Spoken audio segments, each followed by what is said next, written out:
भगवान राम कितने नम्र हैं। प्रसंग बड़ा सुंदर है ये। यद्यपि परशुराम भी अवतार हैं और राम भी हैं, लेकिन जितनी पूजा राम की हुई परशुराम की नहीं हुई, क्योंकि परशुराम ने फरसा उठाया तो फिर नीचे रखा ही नहीं। भाई अगर इनका नाम परशुराम है, परशुराम नाम क्यों है? क्योंकि फरसा साथ में रखते थे। तो फिर इनका नाम धनुषराम होना चाहिए, क्योंकि ये धनुष रखते हैं, लेकिन इनका नाम केवल राम है। इसलिए कि जब जरूरत पड़ी है तब इन्होंने धनुष उठाया, और परशुराम जी ने फरसा उठाया तो रखा ही नहीं। और इसीलिए आज वो पूजा नहीं है परशुराम की जो भगवान राम की है। अंत में तो परशुराम राम को ही मारने के लिए तैयार हो कि तेरा भाई जो कुछ कह रहा है तेरी सम्मति से कह रहा, और तू हाथ जोड़ता है, उड़ा फरसा मारने। भगवान राम ने सिर झुका लिया। भृगुपति बकें कुठार उठाए और मन मुस्कां ही राम सिर नाए। प्रभु ने सिर, उन्होंने कहा महाराज आप तो ब्राह्मण हो, आपके चरणों में हमारा बार बार प्रणाम ही है। हम तो क्षत्रिय कुल के हैं और ब्राह्मणों के भक्त हैं। हमारे कुल में ब्राह्मणों पर कभी शूरवीरता नहीं दिखाई जाती। अपनी छाती दिखा दी, इसमें भृगुलता अंकित थे। क्या हमारा तो स्वभाव है ब्राह्मणों की सेवा करना। मारत हो पांव परिये तुम्हारे, आप मारो हम आपके पांव पड़ते हैं। बाकी ये मत सोच लीजिए आप कि हम कमजोर हैं।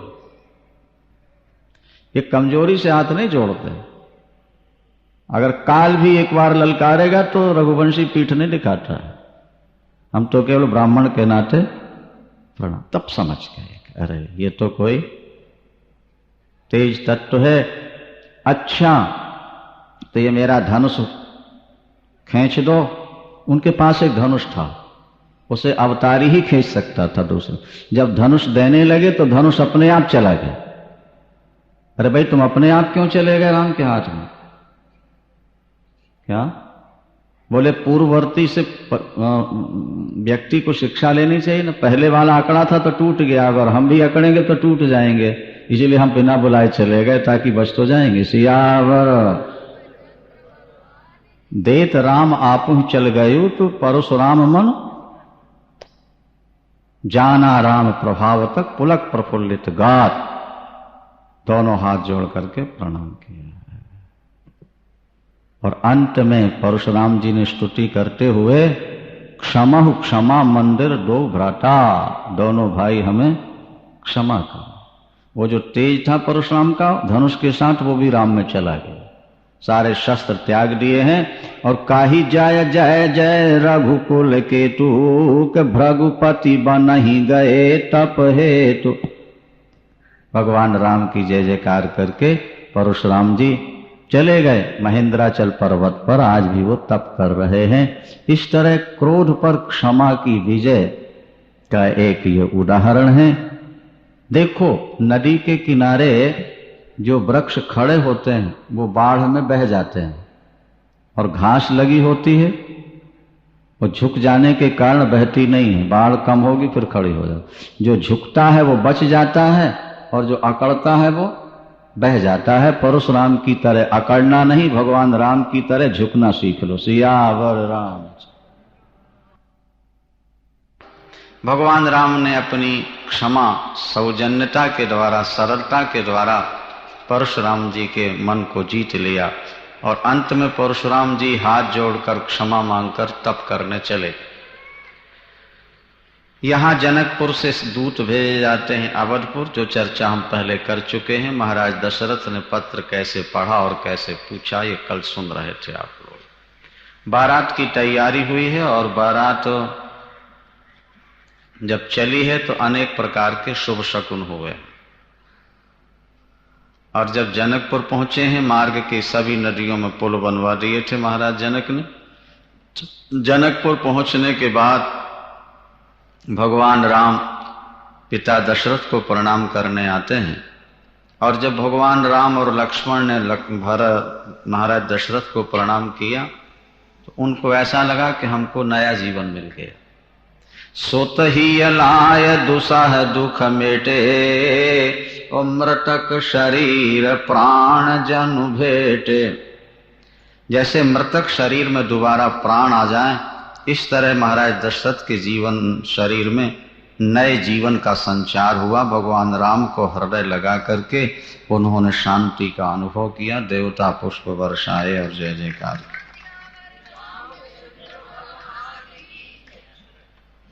सीय कछु महिमा प्रगट दिखाई, भगवती जानकी ने फिर अपनी महिमा दिखाई है, अपना प्रताप दिखाया। जितने बाराती उतने सेवक। बारातियों को वस्तु मांगनी नहीं पड़ती। बारातियों के मन में जो भाव उठता है, हाँ, सेवक वो वस्तु पहले सामने लिए खड़े नजर आता है। ये देखिए चमत्कार। और तब सब लोग महाराज जनक की प्रशंसा करते हैं,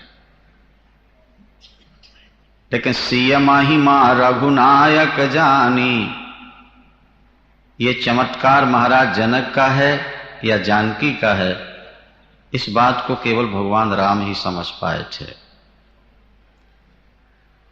यही अघन मास था, यही मार्गशीर्ष मास, शुक्ल पक्ष पंचमी। आज द्वितीया है, पंचमी को भगवान राम का विवाह, यही मुहूर्त।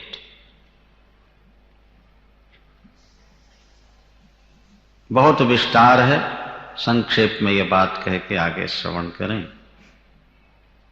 लिखा है कि भगवान राम जब दूल्हा बनकर के घोड़े पर सवार होते हैं तो वो सामान्य घोड़ा नहीं था, मानो कामदेव ही घोड़ा बन के वहां आ गया था। जेहि बार बाजी राम या सवारा, तेहि शारदऊ न वर्णय पारा। जिस घोड़े पर प्रभु राम विराजे थे वो घोड़ा सामान्य नहीं था, कामदेव ही घोड़ा बन के आ गया। और प्रभु के मन में मन मिलाकर के चलता है। प्रभु मन सही लय लीन मन, वो चलत बाज छब पाव। बड़ी सुंदर बात है। काम पर भगवान राम सवार हैं और रावण पर काम सवार। राम और रावण का जो अंतर है बस इतना ही। घोड़े की लगाम अपने हाथ में है, हम जहां चाहें घोड़ा वहां जाए। ये तो काम हमारे अधीन हो गए, और काम सवार हो जाए सिर पर, वो जहां चाहे व्यक्ति को ले जाए, ये रावण का स्वरूप।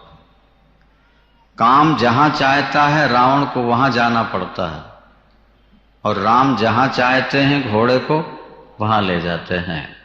तो भगवान राम का काम उनके वश में। व्यक्ति के वश में अगर काम होगा तो उससे गलत काम नहीं हो सकता, और जिस व्यक्ति को अपने काम पर अधिकार नहीं होगा उसके द्वारा गलत काम होते रहते हैं।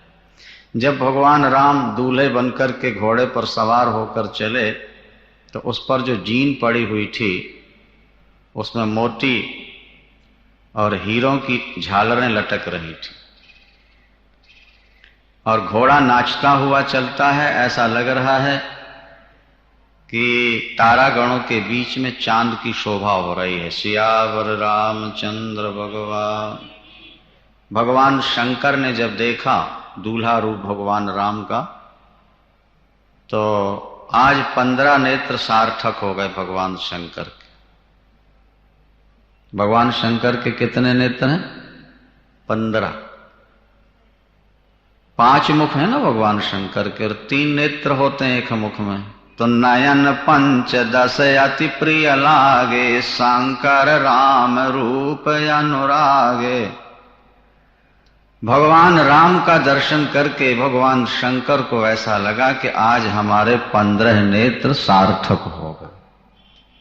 और ब्रह्मा जी ने जब दर्शन किया तो पछताने लगे। बोलो क्यों पछताए? सामान्य लोगों से तो ज्यादा है, लेकिन शंकर से तो कम है ना। तो 8 नयन जान पछताने। ब्रह्मा जी पछता गए, हमारे पास कम है। देखो यही संसार की स्थिति है कि व्यक्ति अपने से बड़ों को देखकर दुखी होता रहता है। समझो जरा, अगर अपने से कम वालों को देखता रहे ना तो दुख नहीं होगा।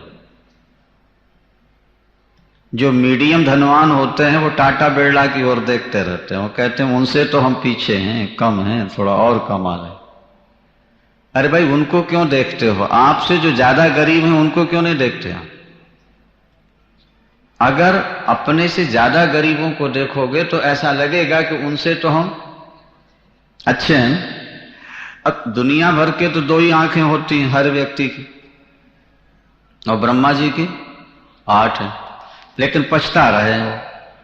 खुश होना चाहिए ना कि लोग 2 नेत्रों से देख रहे हैं और हम 4 गुने ज्यादा है ना।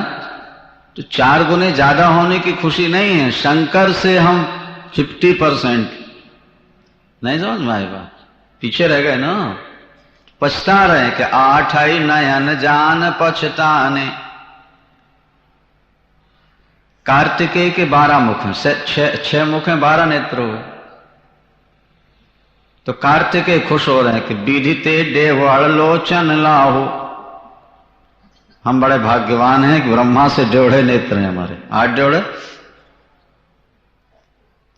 ब्रह्मा जी शंकर को देख के कहते हैं हमारे कम, और कार्तिकेय ब्रह्मा जी को देख के कहते हैं हमारे 1.5, हम अच्छे। मतलब यह है कि अपने से पीछे वालों को देखने की आदत बनाओ। ये कथा में हमने कई बार आपको सुनाया है कि जब भजन और दान करना हो तो अपने से ज्यादा भजन दान करने वालों को देखो, तो भजन और दान का अभिमान नहीं होगा। लगेगा कि हम इतना कहां कर पा रहे हैं, हम तो बहुत थोड़ा करते हैं। समझ में आई बात? नहीं भाई, हम 100 माला जप लेते हैं तो 1000 माला जपने वाले भी तो हैं। हम 10-20 हजार देते हैं, 1,00,000-2 लाख देते हैं, 10-20 लाख दान करने वाले भी तो हैं। तो उनकी अपेक्षा तो हम कुछ भी नहीं कर पा रहे। तो अभिमान नहीं होगा और हमको ज्यादा दान कर सकें। जरा समझिए। और जब दुख आए जीवन में, गरीबी आए, तो अपने से पीछे वालों को देखो, उनसे तो हम अच्छे हैं। कई बार आपको सुनाया है कि एक व्यक्ति ने दिन भर परिश्रम किया, 4 पैसे कमाए और गन्ना खरीद के चूसता हुआ जा रहा था, गाली देता भगवान को। तो किसी को करोड़ों देता है और किसी को पेट भरने भी नहीं देता। लेकिन जब पीछे मुड़ के देखा तो जो वो गन्ना चूस के फेंकता जा रहा था, एक गरीब उसको उठा के चूस रहा था। तब उसको लगा, करे परमात्मा तेरी बड़ी कृपा है, कम से कम किसी का जूठा तो नहीं चूस रहे। क्या हम जब सामने बड़े को देखते हैं तो लगता है हम बहुत छोटे हैं? नहीं नहीं, हमें भगवान ने जितना बना दिया बहुत है। अपने मकान में रह रहे हैं, आराम से भोजन कर रहे हैं, और बाल बच्चों के शादी विवाह हो रहे हैं, और क्या करना है भाई? आपके पास शहर में 50 मकान हो तो केवल अभिमान होगा ना, मेरे 50 मकान। रहेंगे तो आप एक ही मकान में, और वो भी एक कमरे में रहना है, और गुजारा तो एक खाट में होना है ना भाई। सोना तो एक ही खाट में, वो भी आधी आजकल होती है, नहीं एक बिस्तर। तो गुजारा तो तुम्हारा एक बिस्तर में हो जाना है। अभिमान जरूर होगा कि हमारे 50 मकान। क्या धनवान ज्यादा रोटी खाते हैं? बोलो भाई, कि ज्यादा कपड़े पहनते हैं? धनवान गरीबों से कम खाते हैं, भूखे नहीं लगते, क्या करें बेचारे? केवल अभिमान होता मेरे पास इतना धन है। इसलिए हमने कहीं कथा में कहा था कि छोटे व्यक्ति की चिंता छोटी और बड़े व्यक्ति की चिंता बड़ी होती। बड़े ज्यादा सुखी नहीं होते, बड़े ज्यादा टेंशन में रहते हैं, तनाव में रहते हैं। तो अब देखिए, ब्रह्मा जी ने भगवान शंकर को देखा कि उनके 15, हमारे 8 ही, तो पछताने लगे। और कार्तिकेय नहीं पछताए, क्योंकि उन्होंने भगवान शंकर के 15 नहीं देखे आगे, बल्कि पीछे ब्रह्मा के देखे। उन्होंने कहा उनसे तो हम बढ़िया है। बोलिए शंकर भगवान की। अगर ब्रह्मा पछता रहे तो कार्तिकेय को भी पछताना चाहिए था कि पिताजी से तो हमारे कम। उन्होंने कहा नहीं, पिताजी को नहीं देखना है, ब्रह्मा जी से तो हमारे जाते। अच्छा, आज सुरेश बहुत प्रसन्न थे, देवराज इंद्र। गौतम श्राप परमहित माना, राम ही चितव सुरेश सुजाना। सारे शरीर में नेत्र हो गए ना इंद्र के। पहले तो श्राप मिला था, बाद में वो वरदान हो गया। तो सैकड़ों नेत्रों से देवराज इंद्र भगवान राम का दिव्य स्वरूप देख रहे थे। यहाँ देवता बाराती बनकर सम्मिलित हो गए हैं, वहां देवताओं की स्त्रियां दिव्य नारियों का रूप धारण करके रनिवास में मिल गई हैं और बड़े सुंदर मधुर गीत गा रही थी। जगह जगह आरती हो रही है, जगह जगह पुष्प वर्षा हो रही है और लोग जय जयकार कर रहे थे। जब भगवान राम मंडप के समीप पहुंचते हैं महल के महाराज के, तो फिर माता सुनैना परीक्षण करने आई हैं। और जब भगवान राम का दिव्य रूप देखा तो उन्हें कितना आनंद हुआ। अपनी बेटी को योग्य वर मिल जाए तो माँ कितनी प्रसन्न होती है, बोले माँ ही समझ पाती है। भगवान राम की आरती करते समय वहाँ जानकी का सौंदर्य, भगवती किशोरी जी का, और यहाँ भगवान राम का सौंदर्य देखकर माता सुनैना के नेत्र आज कृतकृत्य हो गए। आरती करके उतारा है घोड़े से और पावड़े बिछाते हुए दिव्य मंडप में ले जाया गया है, जहाँ महाराज जनक ने अपने हाथों से दिव्य सिंहासन बिछाई है। सभी बारातियों का स्वागत, सबको बैठाला गया है। और उसके बाद भगवान राम का मंगलमय स्वरूप सब लोगों ने दर्शन किया है। भगवान का स्वरूप बड़ा दिव्य है, विलक्षण। आगे आप सुनेंगे ये स्थिति थी कि जब बारात भोजन करती है ना, तो प्राचीन काल में देवियां कुछ गीत गाया करती थी और गीत में मधुर गारियां सुनाती थी बारातियों। तो आश्चर्य ये हुआ कि जब भगवान राम आए उससे पहले तो जनकपुर की नारियां महाराज दशरथ को गालियां सुना रही थी बारातियों को, और भगवान राम का जब सौंदर्य देखा तो महाराज वो अपने आप को भूल गई और महाराज दशरथ की जगह जनक महाराज को गालियां देना प्रारंभ कर दिया। उनको पता ही नहीं लगा हम गाली किसको दे रहे। आज को हाल सुनो सजनी, अरे आज को हाल सुनो सजनी, मड़वे तट एक कौतुक भारी, और जेवत देख बारात सब पुर आय, चढ़ी मिथिलेश अटारी।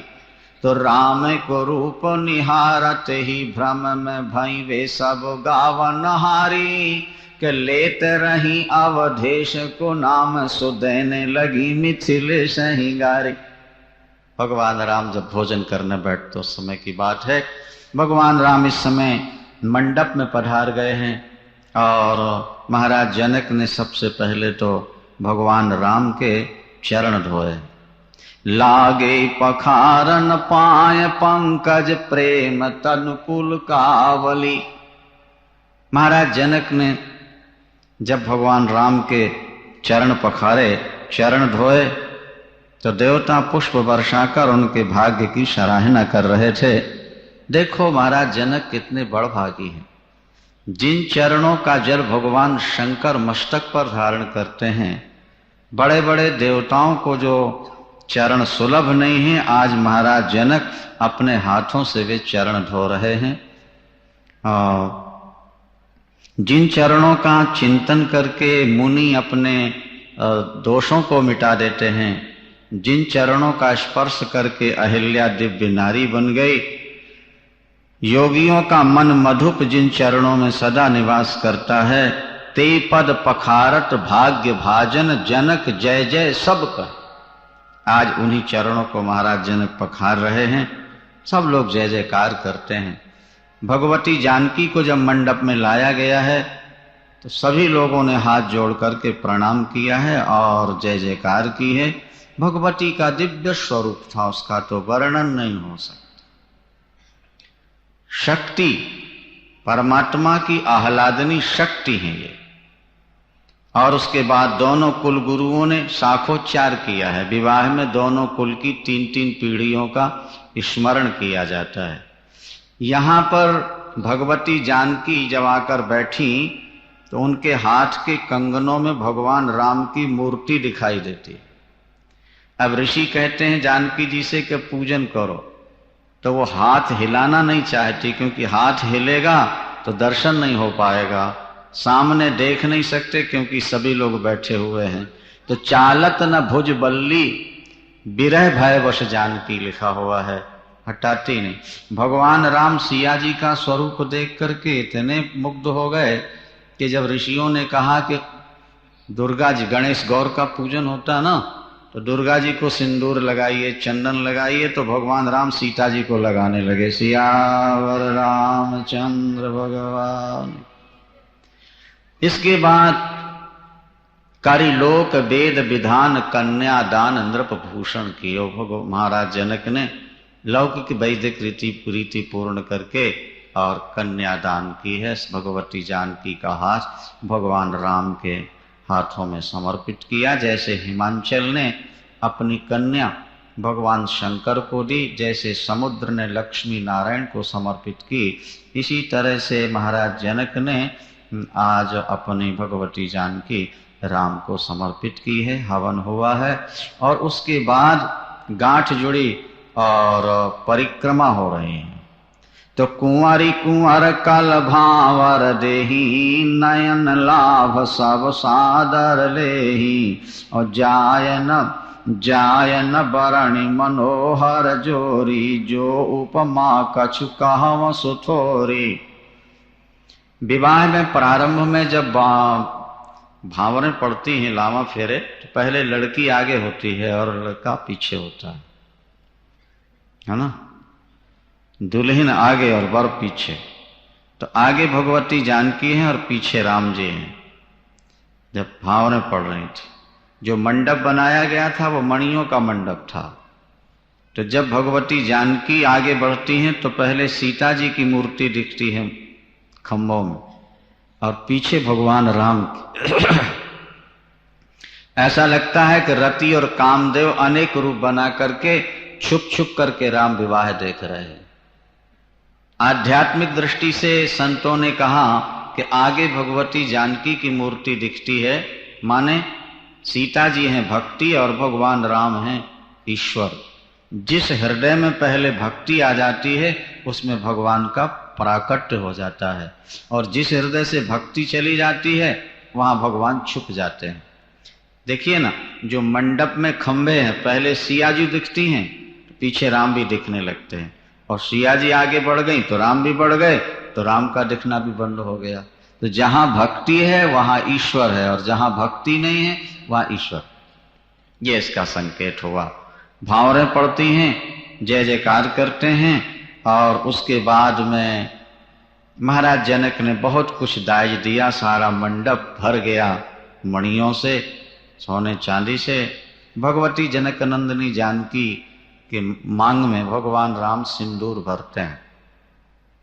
तो लिखा है कि जब भगवान राम सिंदूर लगा रहे थे, राम सीय सिर सेंदूर देही, और शोभा कही न जात विधि के ही, मनहु अपराग अरुण भरिणी के, और शशि भूष आहि लोभ अमी के।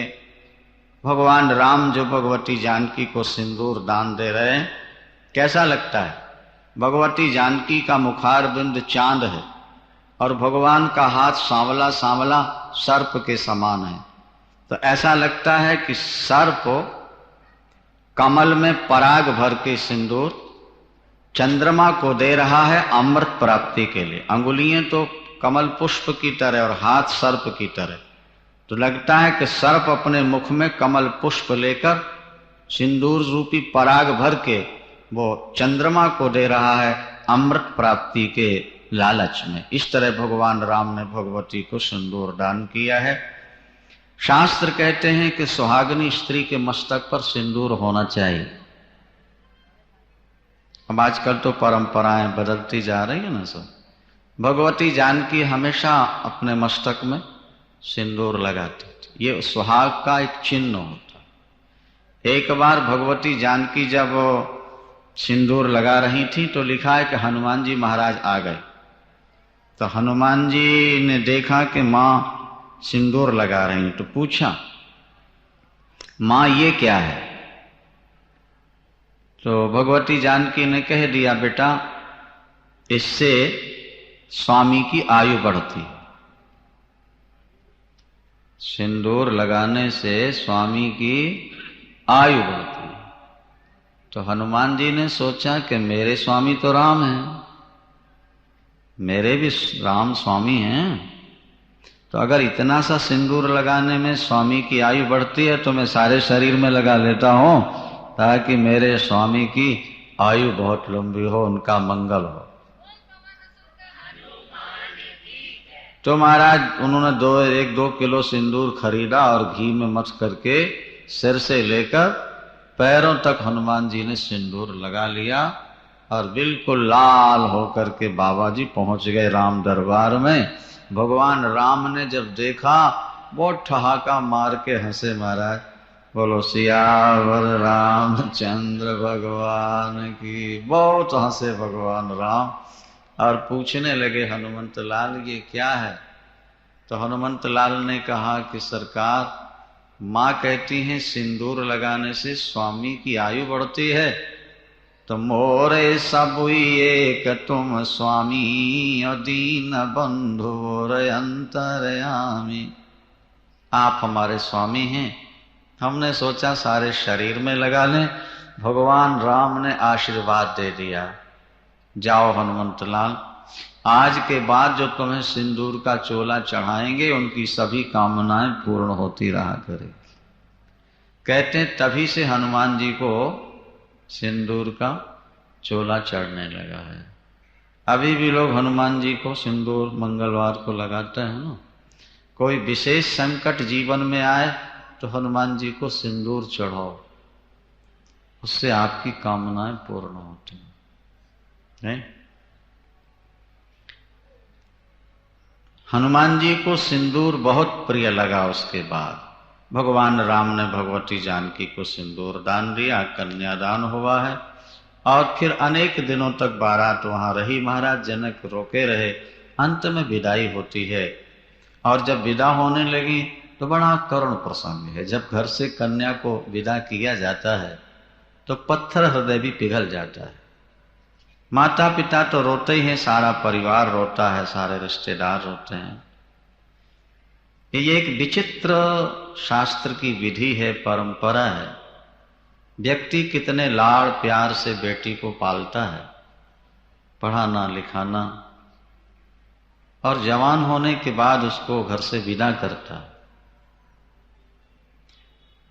तो जब विदा करता है तो उसको ऐसा लगता है कि बेटी के साथ मेरे प्राण भी विदा हो रहे हैं।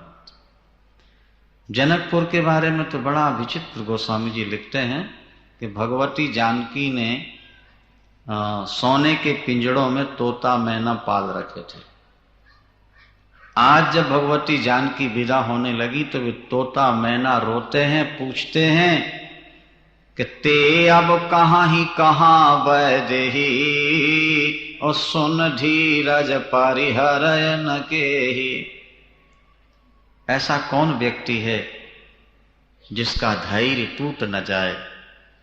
जिन भगवती जानकी के वियोग में पशु और पक्षी रो रहे थे और जानकी का पता पूछ रहे हैं, उनके माता पिता ने कैसे धैर्य धारण किया होगा। माता सुनैना ने भगवती जानकी को गोद में बैठा लिया, हृदय से लगाया और उपदेश दिया। क्या उपदेश दिया? बेटा ससुराल में जाकर क्या करना है? हाँ, बहुत अच्छी चौपाई यहां है कि सास ससुर गुरु सेवा कर हो, और पति रुख लखिया यसु अनुसर हो। कन्या ससुराल में जाकर सास ससुर और गुरु की सेवा करे, अतिथि की सेवा करे और पति का रुख देख करके काम। सीताराम सीताराम सीता राधे श्याम राधे श्याम राधे श्याम राधे श्याम राधे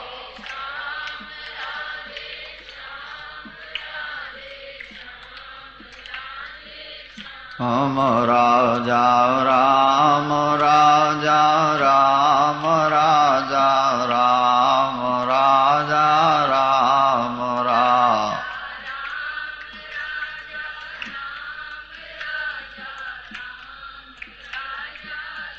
क्या हुआ जब भगवान राम की बारात वापस आई ना अवध में, नहीं? और सबसे प्रथम जो बैठक हुई, महाराज दशरथ ने कौशल्या कैकेयी सुमित्रांबा को बुलाया। चारों बेटे चारों बहुएं, महाराज दशरथ, तीनों माताएं बैठी। महाराज दशरथ ने कौशल्या जी से क्या कहा? रामायण पढ़ कर महाराज दशरथ ने बड़ा सुंदर उदाहरण दिया। वो कहते हैं कि बधू लरकनी पर घर आई,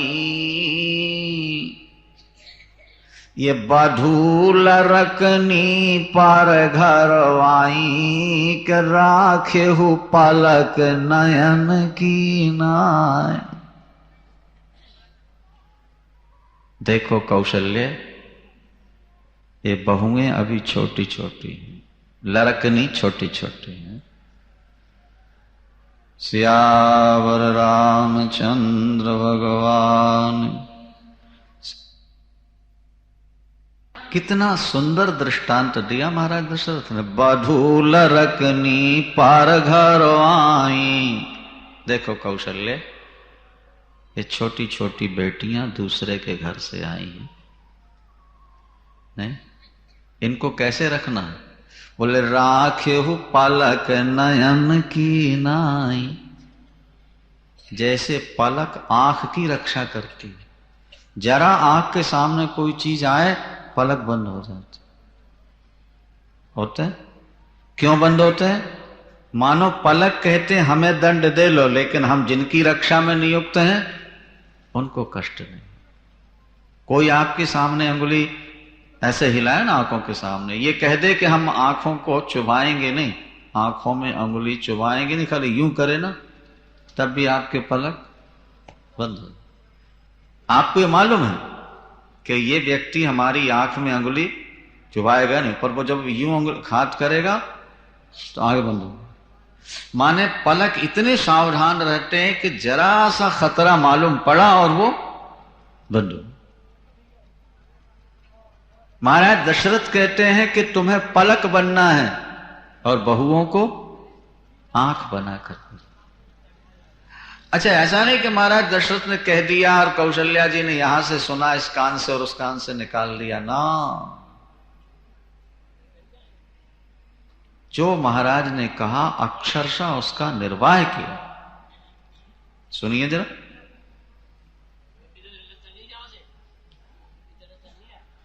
सीताराम सीताराम सीताराम सीताराम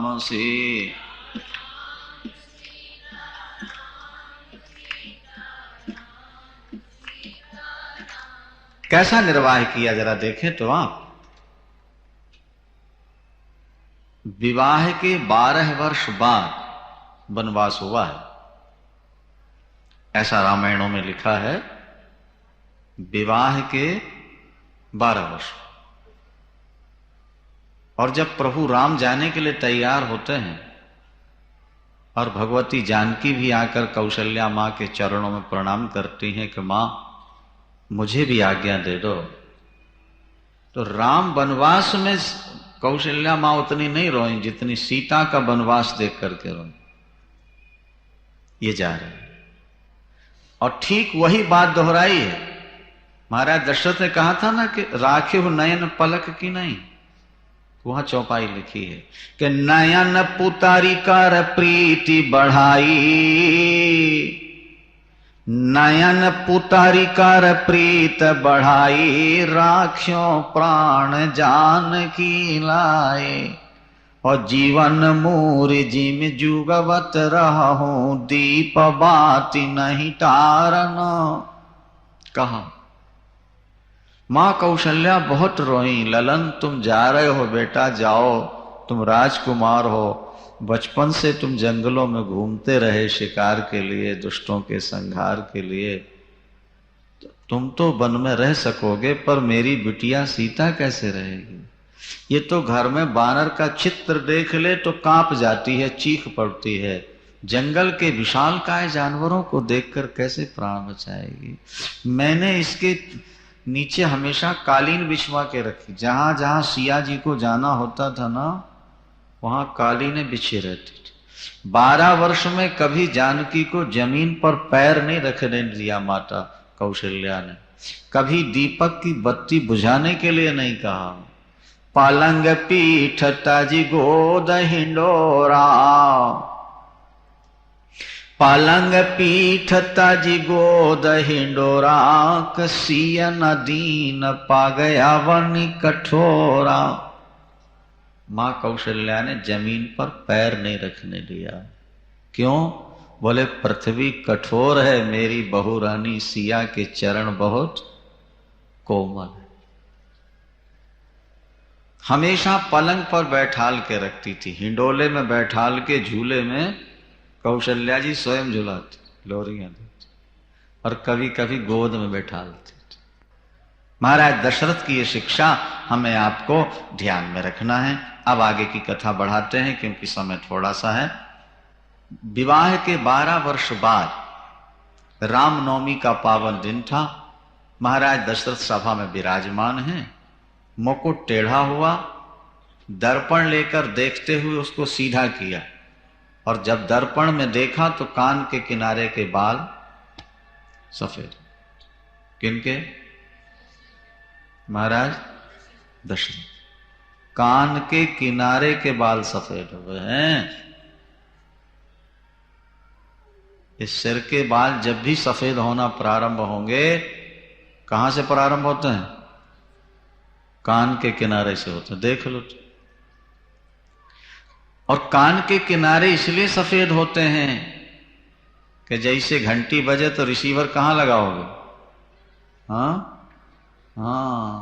तो बुढ़ापे का नोटिस कान में आके कह रहा है कि अब सावधान हो जाओ, भगवान के भजन में लग जाओ, और नहीं तो जीती बाजी हार जाओ। कान के किनारे के बाल सफेद हों और ज्यादा से ज्यादा भजन में लग जाना चाहिए। आजकल तो महाराज पूरा ही सफेद हो गए हैं, फिर भी भजन नहीं करते, और कुछ लगा करके काले बना लेते हैं ताकि यमराज को भी धोखा दे दें कि अभी हम बूढ़े नहीं हुए, हमें छोड़ जाओ। बोलो सियावर। क्या नहीं? अरे बाबा, ये सफेदी बनी रहने दो, किसी की नजर नहीं लगेगी। अच्छा, और जब सिर सफेद हो जाएगा तो दिल भी सफेद हो जाना चाहिए। सिर की सफेदी ये संकेत देती है कि अब दिल भी तुम्हारा, दिल में कालिख नहीं होना। जवानी में तो कुछ कलंक लग गया, लेकिन जब वृद्धावस्था आ गई और बेटे पोते अपना काम संभाल चुके, अब ऐसा संकल्प ले लो कि इसके बाद अब गलत काम नहीं करेंगे। अब करेंगे कुछ तो भगवान का भजन, गरीबों की सेवा, अनाथों की सहायता। महाराज दशरथ ने जब देखा कान के किनारे के बाल सफेद हो गए, बैराग हो गया। बोले श्रवण समीप भये सित केशा, श्रवण समीप भये सित केशा, मनहु जरठ पान अस उपदेशा, कि नृप जुवराज राम कह देहु, और जीवन जन्म लाभ किन लेहु। जीवन जन्म लाभ, मानव जीवन का सबसे बड़ा लाभ क्या है? परमात्मा का भजन। वेद भगवान क्या कहते हैं? इह चेद वेदी दथ सत्यमस्ति और न चेद इहा वेदीन महति विनष्टि। मानव जीवन पाकर यदि आपने ईश्वर का भजन कर लिया तो आपका जीवन सफल हो गया, अन्यथा आपका जीवन व्यर्थ चला गया। महति विनष्टि, आपका सब कुछ नुकसान। क्योंकि भजन की पूंजी ही आगे आपके साथ जाने वाली है। क्या भाई? एक बच्चा फुटपाथ पर पैदा होता है गरीबी में, और दूसरा एक अरबपति के यहां पैदा होता है, राजा के यहां पैदा होता है। अभी नए कर्म तो कुछ किए नहीं दोनों ने, हाँ? नए कर्म किए नहीं तो फिर एक गरीब के घर पैदा क्यों हो रहा है और दूसरा अरबपति क्या क्यों होता है? भगवान ने बना दिया। इसका मतलब भगवान पक्षपाती है। एक को गरीब के यहां भेजता और दूसरे को एक को कुरूप बना के भेजता, दूसरे को सुंदर बना के भेजता। नहीं, परमात्मा पक्षपाती नहीं है। फिर ये विषमता क्यों है? बोले काहू न को सुख दुख कर दाता, निज कृत कर्म भोग सब। भ्रात, पहले जन्म में जैसे कर्म किए थे वैसा इसमें हमको जन्म मिल गया। अब इस समय जैसा करेंगे आगे मिलेगा। हमारे पूर्व कर्मों के अनुसार ही तो हमको शरीर मिला है ना, और नहीं तो इसकी संगति कैसे बैठा लेंगे? इसका समाधान क्या होगा? एक व्यक्ति बहुत बुद्धिमान बच्चा पैदा होता है, एक बिल्कुल मूर्ख होता है, एक सुंदर दूसरा कुरूप होता है, एक धनवान के घर पैदा होते ही अरबपति बन गया, और दूसरा सारी जिंदगी कमाता है, अपने परिवार का पेट भी नहीं भर पाता है। इसका समाधान क्या है? ऐसा क्यों? ईश्वर ने क्या पक्षपात किया? नहीं, हमारे कर्म का ही वो फल है। वो तो मजिस्ट्रेट की तरह, जज की तरह बैठ करके फाइल देकर जजमेंट दे देता है। जिसने जैसा कर्म किया, जो जस करहि सो तस फल चाखा। जो जैसा करेगा, भाई चने बोएंगे तो गेहूं थोड़ा मिले, और आपने कनक बोई है तो चने काटने को तो मिलेंगे नहीं, तो क्यों मिलेगा? आपने पहले जैसा किया आज पार, तो अभी करेंगे आगे मिलेगा। कुछ करो। सारी जिंदगी बच्चों में आप लगा दोगे, धन कमाने में लगाओगे, तो मृत्यु के बाद ये धन साथ जाएगा या बेटे साथ जाएंगे? केवल कर्म का फल ही साथ जाएगा ना। अच्छा कर्म करो। वृद्धावस्था में काम नहीं करना चाहिए भाई, सीधी सी तो बात ये है। और अगर काम करते ही हो, बिना काम के नहीं रह जाता, तो फिर जो प्रॉफिट हो वो धर्म में लगाते चलो, और जो व्यापार करेंगे बुढ़ापे में उसमें गलत काम नहीं करेंगे। ये शर्त होनी चाहिए। या तो कर्म करो ही नहीं, और करना पड़े तो जो प्रॉफिट हो, चाहिए तो कि पूरा धर्म में लगाओ, नहीं तो आधा तो कम से कम लगाओ। और दुनिया में देखने को यह मिलता है कि जवान जितना दान कर लेते हैं, बूढ़ा उतना नहीं कर पाते। बोलो वृंदावन। क्या? एक सेठ ने सेठानी को 51 रुपये दिए कि चढ़ा दो। उसने सेठ जी की आंख बचाई, 50 का नोट जेब में रख लिया, 1 रुपया मत्था टेक करके चली। क्या समझे आप? ज्यों ज्यों व्यक्ति बूढ़ा होता है त्यों त्यों घर में आसक्त होता चला जाता है।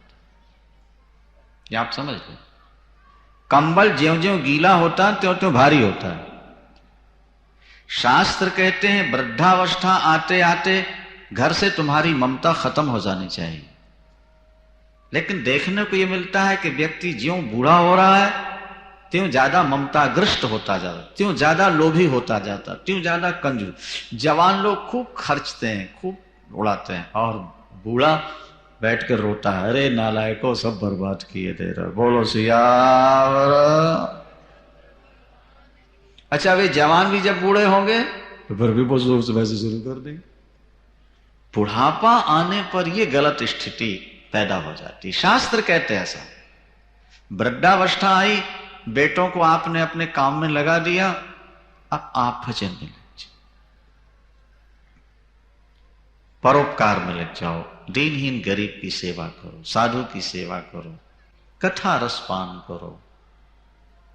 महाराज हम नहीं करेंगे तो कैसे बनेगा? अरे बाबा तुम नहीं रहोगे तो कैसे बनेगा फिर? आखिर तो जाना ही है ना दुनिया से। अच्छा हमारे पिता चले गए तो हमारा नहीं बना, तो जब हम चले जाएंगे तो हमारे बेटों का नहीं बनेगा। हम चलाने वाले नहीं हैं, चलाने वाला तो ईश्वर है। वो इस सब की व्यवस्था करता है, ढंग से व्यवस्था करता है। ये हमारा अज्ञान है कि हम सोचते हैं इनकी व्यवस्था कर। महाराज दशरथ जिनके यहां परमात्मा पुत्र बन करके आए, ध्यान दीजिए ना, कान के किनारे के बाल देखा और मन में आ गया कि बस राम को युवराज बना दे और एकांत में बैठ के क्या कर, भजन कर। जीवन का लाभ यही है, सत्संग भजन में बुढ़ापा निकल जाए, वृद्धावस्था गुजर जाए। उसी समय उठ करके दशरथ जी गुरुदेव के पास पहुंच गए। अच्छा कथा सुनते हमारे श्रोताओं में भी थोड़ा वैराग तो हुआ करता है, लेकिन वो सोचते हैं अगले वर्ष बोलो सियावर, पोते की शादी कर दें, नहीं फिर घर छोड़े, फिर कभी कहेंगे पोती की शादी हो जाए तो धोती की हो जाए, बस वो ये करते करते खत्म हो जाते। महाराज दशरथ के मन में वैराग हुआ, देर नहीं लगाई उन्होंने, उसी समय उठे गुरुदेव के पास चले, चरणों में प्रणाम किया। गुरुदेव ने पूछा राजन कैसे पधारे? गुरुदेव आपके चरणों की कृपा से सब कुछ पूर्ण हो गया, कुछ बाकी। गुरु कृपा का चमत्कार क्या है इसका मुझको विशेष अनुभव। आपकी कृपा से मेरे हर कार्य पूर्ण हुए हैं, अब बस अंत में एक इच्छा है, वो भी आपकी कृपा से पूर्ण होगी। क्या है राजन? बोले राम को युवराज बना दिया जाए और मैं एकांत में बैठ के अब परमात्मा का चिंतन करूं, बस यही एक इच्छा, वो आपकी कृपा। वशिष्ठ तो जानते थे, महर्षि वशिष्ठ, कि अभी तो राम राज्याभिषेक होना नहीं, और साफ साफ बता देंगे तो पीड़ा होगी, तो उन्होंने थोड़ा लपेट दी बात को। बोले बेग विलंब ना करी अंद्रपो साजिए सबुई समाज, और सुदिन सुमंगल तब ही जब राम हो ही युवराज। महाराज बेग विलंब ना तो जल्दी करो और ना विलंब, वो दिन बड़ा मंगल में होगा जब राम सिंहासन पर बैठेंगे। महाराज दशरथ ने सोचा कि स्वीकृति मिल गई, आए पंचों को बुलाया और कहने लगे कि जो पांच ही लागे मतनी का तो करहु हरस ही रामई। टीका, अगर पंचों की अनुमति हो तो राम को युवराज बना दिया जाए और मैं एकांत में बैठ के भजन करूं। आप लोग ध्यान से बात को समझेंगे। व्यक्ति के जीवन में योजनाएं बहुत बढ़िया होती है, व्यक्ति सोचता बहुत अच्छी अच्छी बातें हैं, लेकिन पूर्ण नहीं हो पाती, किसी किसी की पूर्ण होती है। और जब पूर्ण ना हो तो समझ लेना हमारे जीवन में कोई कमी है। हम जो सोचते हैं अगर वो नहीं हो रहा तो वो हमारे जीवन में किसी कमी का संकेत। महाराज दशरथ क्या सोच रहे हैं? राम को राजा बना के नहीं और मैं भजन करूं। ये योजना सफल हुई? नहीं हुई। क्यों नहीं हुई? उसका कारण था। उसका कारण यह था कि वृद्धावस्था में भी महाराज दशरथ कैकेयी के प्रति बहुत ज्यादा आकर्षित थे। अगर कैकेयी के प्रति बहुत ज्यादा आकर्षण ना होता, इच्छा पूर्ण हो जाती। व्यक्ति के मन में भावनाएं तो बहुत अच्छी हैं, लेकिन कोई ना कोई वीक पॉइंट ऐसा व्यक्ति के साथ जुड़ा हुआ है, क्या, कि जो उसकी इच्छाओं को पूर्ण नहीं होने देता। किसी के मन में लोभ की कमजोरी है, किसी में ममता है, किसी में काम है, किसी में क्रोध है। कोई ना कोई एक ऐसा पॉइंट है, नहीं भाई, ट्यूब में जरा सा छेद हो जाए, जरा सा भी छेद हो जाए, क्या होगा? हवा निकल जाएगी, गाड़ी चलने लायक नहीं रहे। भाई ज्यादा हो जाए तो तत्काल निकल जाएगी, थोड़ा हुआ तो थोड़ी देर बाद निकल जाएगी।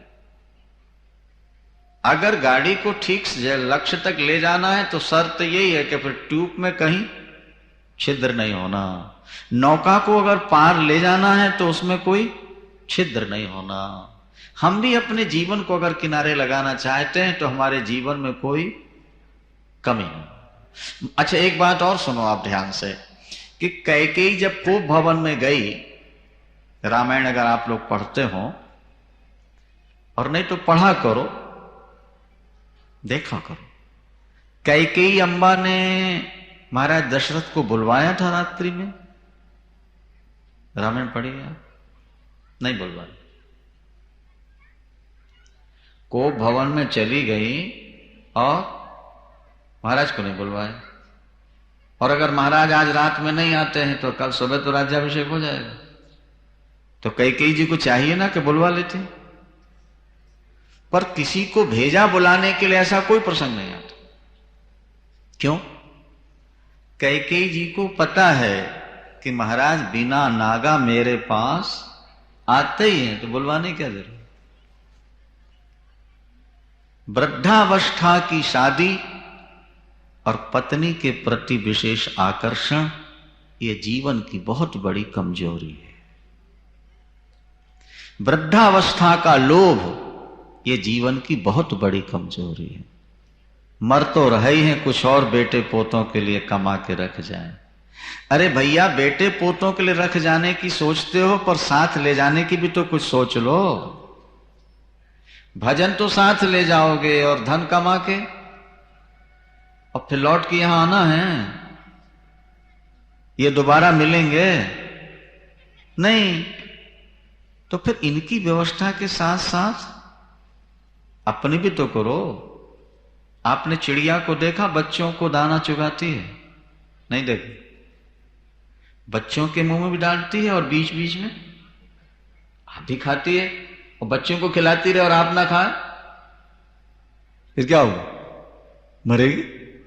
तो जैसे वो चतुर चिड़िया बच्चों के पेट में मुंह में दाना डालती हुई अपने मुंह में भी डाल रही है, निगल रही है, इसी तरह तुम परिवार की व्यवस्था करते करते अपनी भी तो थोड़ी सी व्यवस्था कर लो।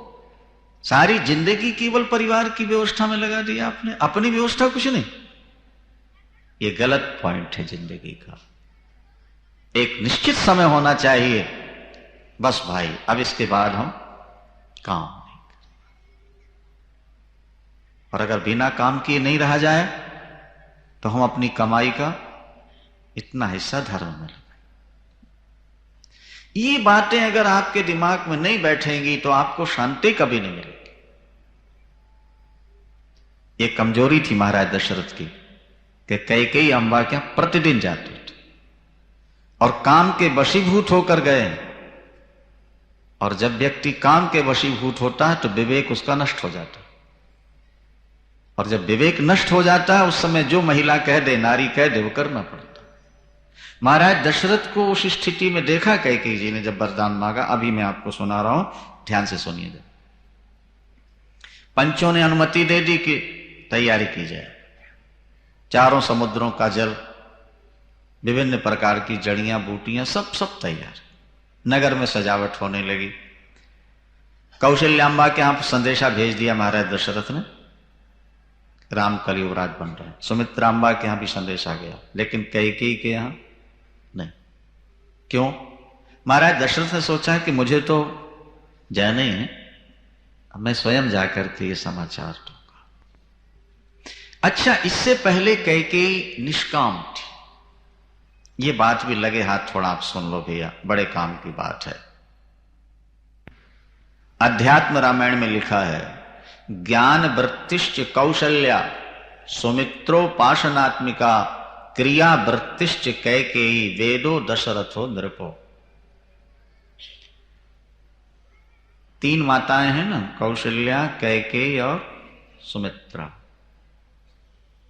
कौशल्या जी हैं ज्ञान वृत्ति और सुमित्रा जी हैं उपासना वृत्ति और कैकेयी है क्रिया वृत्ति। ज्ञान, उपासना और कर्म, ये तीन कांड है ना वेदों के। महाराज दशरथ तो वेद स्वरूप हैं, उनमें ये तीन कांड हैं, ज्ञान, उपासना और कर्म। अच्छा, ज्ञान के 4000 मंत्र हैं, उपासना के 16,000 हैं और कर्म कांड के 80,000 मंत्र। ज्यादा किसके हुए? हाँ, इसका संकेत यह है कि जीव का आकर्षण ज्ञान की ओर कम होता है, उपासना की ओर कम होता है, लेकिन कर्म की ओर ज्यादा होता है। इसलिए महाराज दशरथ का झुकाव किस तरफ है? कैकेयी की तरफ। ज्ञान प्राप्ति से हमको शांति मिलेगी, ये व्यक्ति की बुद्धि में बात जल्दी बैठती नहीं। व्यक्ति की बुद्धि में तो ये बात बैठी है कि धन कमा लो, सुखी हो जाओ, जबकि कर्मों से आज तक किसी को सुख मिला ही नहीं। अच्छा, झगड़ा कहां है? कर्मों में झगड़ा है, ना तो ज्ञान में कोई कलह है और ना उपासना। क्योंकि ज्ञान में तो वृत्ति सबके समान होती है। ज्ञान मान जहां एक नाही, देख ब्रह्म समान सब मैं। और उपासना, उपासना का भाव ये कि मेरा तो कुछ है ही नहीं, सेवा ही उपासना का धर्म है, वो तो सेवा कर रहे। इसलिए सुमित्रांबा स्वयं सेवा करती हैं, अपने दोनों बेटों को भी सेवा में लगा चुकी है। कर्म दो तरह के होते हैं, क्रिया जो है ना वो दो तरह की होती है, सकाम और निष्काम। कैकेयी अम्बा के भी दो रूप दिखाई देते हैं, पहले वे निष्काम हैं और बाद में सकाम। इससे पूर्व कैकेयी अम्बा जब वो महाराज दशरथ के साथ युद्ध में जाती हैं, एक दिन रथ के चाक का कील निकल गया। कील रहता ना जिसमें चाक फंसा रहता है, कील निकला, चाक गिरने को हुआ। कैकेयी अम्बा पीछे से उतरी नीचे और अपनी उंगली लगा दी। महाराज दशरथ ने जब विजय प्राप्त की और लौट के देखा तो खून खून हो रहा था, अंगुली छिल चुकी थी। कैकेयी, तुमने हमारे प्राण बचा लिए, तुमने हमें नव जीवन दिया है, हमसे वरदान ले। उन्होंने कहा, महाराज मैंने अपने सुहाग की रक्षा की, मैंने अपने कर्तव्य का पालन किया है, आप सुरक्षित हैं, बस मुझे और कुछ नहीं चाहिए। यह निष्कामता है। महाराज दशरथ ने कहा, जब जरूरत पड़े मांग, ये वरदान हमारे पास है। दोबारा जब युद्ध में गई हैं तो सत्योपाख्यान में लिखा है कि उस समय युद्ध में उनका सारथी मारा गया, महाराज दशरथ का, और महाराज दशरथ भी लड़ते लड़ते बेहोश हो। तो कैकेयी अम्बा ने क्या किया? पीछे बैठी थी, आगे आ गई, घोड़ों की लगाम तो मुख में दबाया इन्होंने। सारथी का काम मुख से, और महाराज दशरथ के धनुष बाण लिए और युद्ध प्रारंभ। स्वयं रथ का संचालन करना और युद्ध भी करना और शत्रुओं को पराजित करते। महाराज दशरथ को जब होश आई, देखा शत्रु मरे पड़े। ये कठिन कार्य किसने किया? कैकेयी जी ने सिर झुकाया, आपकी दासी ने। कैकेयी, कैकेयी तुम तो बड़ी कोमलांगी हो, सुकुमारी हो, ऐसा पौरुष तुम में कहां से आ गया? आपकी कृपा महाराज। अच्छा, तो एक वरदान और हमसे लो, जो चाहो मांगो। उन्होंने कहा, नहीं महाराज, हमें कुछ नहीं चाहिए, आपके जीवन की रक्षा, यही हमारे जीवन का सब कुछ। यही दो वरदान है जो आगे वो अभी महाराज देने को तैयार है, लेकिन वो लेने को तैयार नहीं। ये निष्काम हो गया, निष्काम। कर्म अगर निष्काम होगा नहीं तो वो स्वर्ग को उतार देगा तुम्हारे यहां, और कर्म अगर सकाम हो गया नरक ले आएगा।